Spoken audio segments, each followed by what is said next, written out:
Here is a completed best work evaluation form.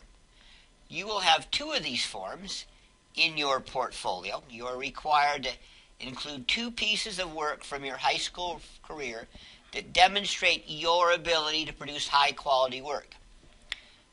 You'll have your name, of course, the class that the work is from, and the type of the assignment. You're then going to give a description of what the requirements of the assignment were for you to do. We're then going to come down and you are going to evaluate your performance.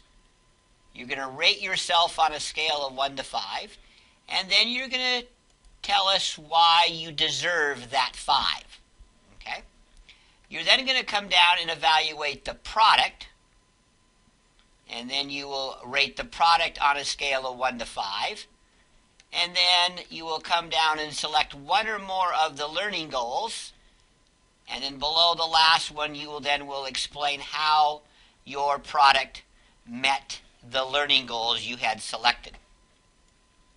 Students have difficulty originally on separating these 2 questions. Evaluate your performance, evaluate your product. In this area, we want to hear what you did. We don't want to hear about the product, we want to hear about what you did. Down in this area, we want to hear about the product. There should be nothing down here about what you did. Okay? And that's a confusing part to people when they first fill out this form, that they tend to talk about themselves when evaluating the product, and that's a no-no. Let's look at a blank form. Okay? So here's the blank form, and we're going to follow the same general patterns. You're going to give your name, class, and assignment, 1 blank line, then put in your requirements. It looks bolded, but it's not.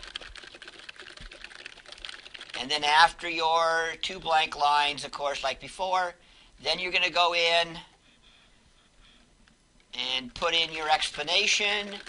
You will circle one of those numbers after you printed the form.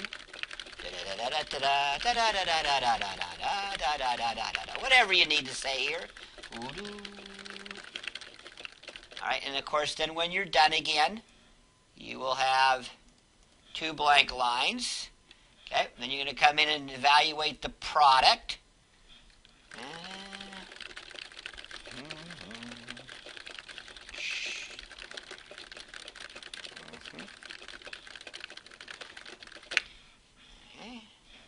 And then you will come down and determine which one of your goals, or more than one of the goals, and then you will give us your, this typically is a 2-page document when you're done, when you get down here and get all your explanation in. Another area students sometimes have problem is they don't read these goals correctly.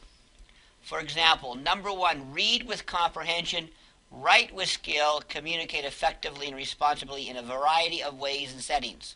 That means your product was supposed to do 1 or more of those things, not just one of them. If you're just writing with skill, you really don't meet goal number 1.